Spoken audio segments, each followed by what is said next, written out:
thrust set.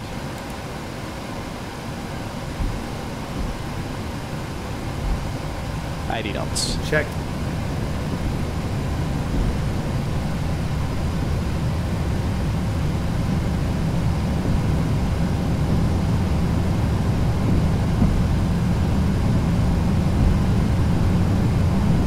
Engine failure number 1, it looks like. Abort, abort. V1.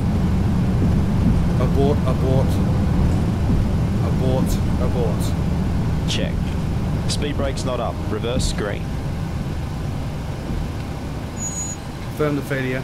60 knots. Engine failure number 1. Confirmed. Engine fire or engine severe damage or separation memory items. Check. Auto throttle disengaged. Check. Thrust lever number 1. Confirm number 1. Close.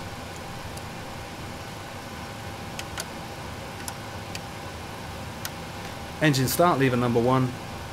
Confirm number 1. Cut off.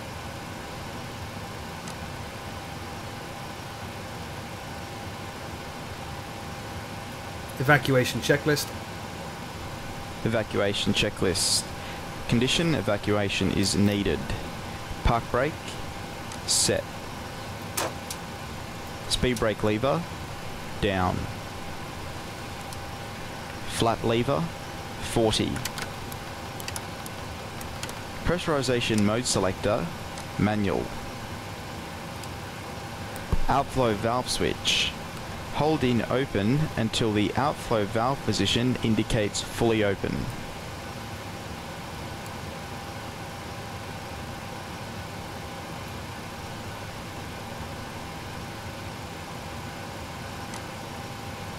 If time allows, verify that the flaps are 40 before the engine start levers are moved to cut off.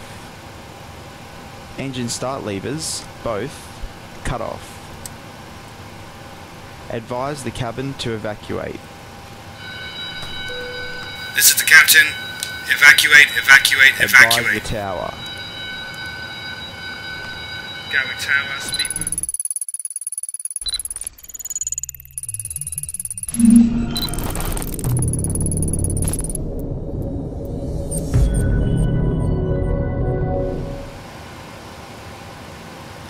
Hello YouTube, this is Froogle, and as you've just seen, we're taking a look today at some new features in FS2CREW. In fact, this is actually the first in a series of videos looking at FS2CREW version 2 for the 737 NGX, also known as FS2CREW NGX Emergency.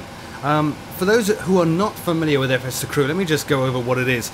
Basically, if you're going to be flying a complex airliner like this, the Pmdg 737, typically, well not even typically, always in the real world, you have at least 2 people up on this flight deck here. You have a captain and you have a first officer. The bulk of all the work is actually done by the first officer, so the twiddling of switches, the setting of dials, the flicking of knobs, that's always the first officer's job. The captain is responsible for managing the aircraft, managing the first officer, and flying. So to fly this on your own, you know, without anybody else over here, and do all the workload that the first officer would normally do, as well as the captain's job of flying the aircraft and talking with ATC, is actually horribly unrealistic. So FS2CREW gives you a voice controlled interface to the Pmdg 737 and other aircraft that they support, which basically gives you a computerized first officer. And you can bark instructions at him and he'll do what you want, and it's great. FS2CREW version 2 has a number of changes. So if I go up here to config, you'll see I've got US male as my first officer. You can change the accents and the tone and the phraseology they use. So US male, UK, my favorite. There's more. Where's the others? There we go. EU, US female is a new one. German and Australian, French. I don't know what KR, Korean, maybe Korean, French. ES, Spanish, Italian, and so on and so on and so on. So you have more voices now in FS2CREW version 2, new commands in FS2CREW version 2, but more importantly, this button right here, fail. FS2CREW version 2 is the first version of FS2CREW ever, and I think the only voice-controlled system you can get on any computer, or any simulation platform at all, anywhere in the world, which can handle complex emergencies. Now, If you'd never seen them, the Pmdg 737 actually has a very complex set of emergencies and failures built into it, and it even has, let me load this up here, Pmdg setup, aircraft failures. It even has something, look at this, if we go into all systems, maintenance, you see this? The 737 NGX will actually track its time between services, and you can then enable maintenance-based failures. So as the aircraft ages, and depending on how you fly it and how you land it, more importantly, and how aggressive you are with the engines and things like that, things can fail over time, as they should on the real aircraft, which is very cool. Most people turn that off. I turn that off because managing emergencies is complex, and prior to FS2CREW being able to handle it, there was no way I would be able to handle an emergency situation. There is just too much to do. Typically, when you have an emergency situation on a Boeing aircraft, or in fact an Airbus or any other commercial airliner, the first officer and the captain will grab something called the QRH, which is the Quick Reference Handbook. It has a very large index in the front, table of contents in the front, and it's large because the font used is very easy to read. They make things as simple as possible for the pilot and first officer who are in a state of abject panic at that stage. You go down the table of contents, you find what's gone wrong, you then flick to the relevant page and work through flows. They are flows and checklists, so things that you should do, memory items you should have memorized, and then checklists to put the aircraft back into a sane state. Doing all of that yourself while trying to fly, while trying to talk to air traffic control, is just mental. Now that FS2CREW supports it, FS2CREW manages lots of it for you, just as it would in the real world. So if you get an emergency condition, the first officer jumps in, grabs the QRH, turns to the appropriate page, starts working through the appropriate procedure under your guidance, of course, and you can bring the aircraft to a safe point. I thought for this video, because we're looking at FS2CREW in general, FS2CREW version 2, we would keep it quite simple and just have that engine failure you just saw on takeoff. In the next video, we'll probably do an engine failure after takeoff, or maybe even an engine fire on approach, which would be even worse. But let me show you how this is all set up. So here's the failures page. There are 4 of them, 4 categories. So all systems, APU, automatic flight, doors, and you can go through electrical, engine, fire protection, and so on and so on. Now, a lot of these are kind of tricky to set up. What you would do for fire, for example, is click on fire, click on programmed, say engine 1 fire. Now, all you can specify here, unfortunately, is when it should activate in terms of time. So you can say, yes, it's armed, and it should occur at some point around about 10 seconds, 15 seconds, 10 minutes into the flight, which is a little bit lame. You do have engine failures, though, which are a bit better. If we go to programmed on engine, this is what we just did, and I'm going to set it up right now, because I have yet to record what you just saw. So it's kind of a time travel paradox going on right here on YouTube. What we just did was an engine 1 V1 cut. So that's engine 1 cutting out, catching fire, exploding, dropping off the aircraft, or whatever, around about V1. If I say active, then that condition will be armed, will be going on right now in the aircraft. That's not what we want, so I'm going to say armed, set. And that's good to go. What I need to do with FS2CREW now is just turn on this fail button. Now, despite all those voice sets that you just saw, if you want to deal with emergencies, you are limited to dealing with the Australian first officer. He's the only one that has recorded voice sets for all the failures that can take place. So you need to just put up with that. When you turn on that fail button, you have an Australian first officer, and to be honest, he's had a hard time understanding me. I think they've changed some of the speech recognition system in FS2CREW. It's worth bearing in mind, all of these failures you see here, not all of them are modeled by FS2CREW. There's quite a lot, and if you look on FS2CREW's website, they do list the failures that can be handled, but it's not all of them. Like flame out doesn't work very well because on the Pmdg the engine actually manages to restart itself more often than not within a second of going flame out. So a bit of a bug with Pmdg there, but there are also limitations with the Pmdg 737's SDK, which is used by FS2CREW to control the aircraft. So just bear that in mind. You also can't have cascading failures, so you can't have one failure leading to another failure leading to another failure. FS2CREW really wouldn't know what to do with that. Now, in my experimentation and practice with this, there are some flaws. Sometimes FS2CREW will get a little bit out of sync, and even though the plane is on fire, the fact that I've stopped off the runway and I put the parking brake on, the first officer thinks it's time to shut down have an orderly debarkation of the passengers who are screaming in pain in the back of the aircraft. So there are some flaws to it, but by and large this is the coolest thing I've ever seen. Now you can turn on those random failures and you can actually deal with them appropriately. So over to the takeoff now. We've got V1 cut armed, which means around about V1 you're going to hear the first officer kick in and say there is a fire.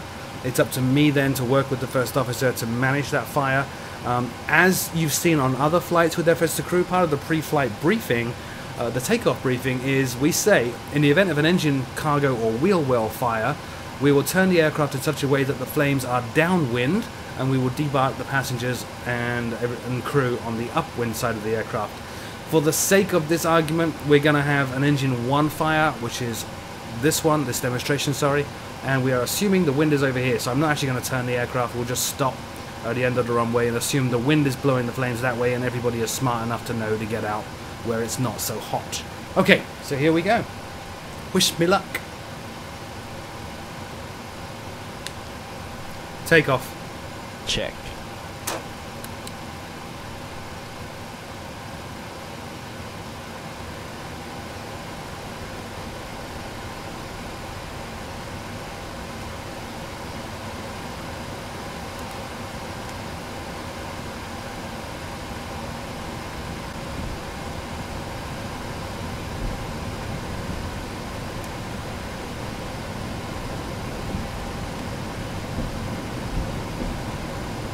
Thrust set.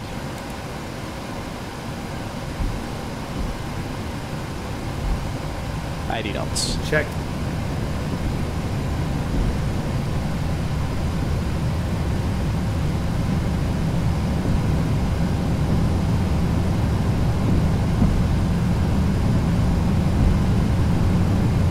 V1. Engine failure number 1, it looks like. Abort, abort. V1.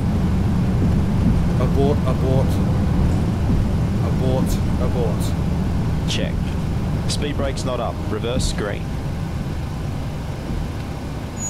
Confirm the failure. 60 knots. Engine failure number 1. Confirmed. Engine fire or engine severe damage or separation memory items. Check. Auto throttle disengaged. Check. Thrust lever number 1. Confirm number 1.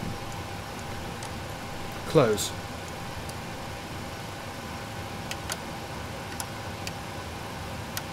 Engine start lever number 1. Confirm number 1. Cut off.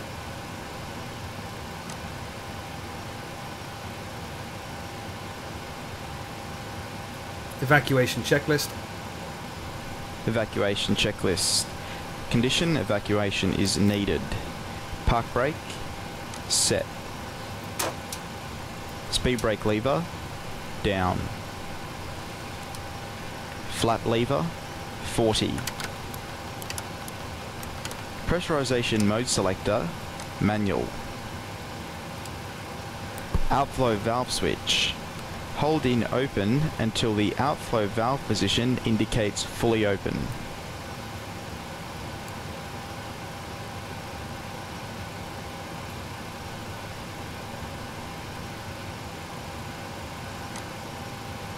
If time allows, verify that the flaps are 40 before the engine start levers are moved to cut off. Engine start levers, both, cut off. Advise the cabin to evacuate. This is the captain. Evacuate, evacuate, Advise evacuate. the tower. Gatwick Tower, speedbird Engine 2570, and mayday, APU mayday, fire engine switches fire, engine all on runway override 08 and right. pull.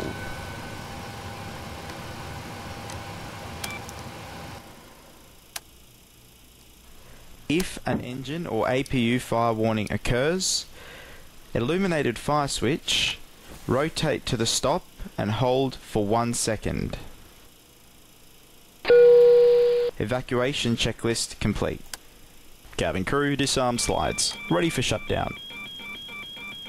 So there you go. That is FS2CREW handling an engine fire at V1. We did an aborted takeoff. It didn't pick up my abort initially, which is a bit of a pain. I'm having some issues with that.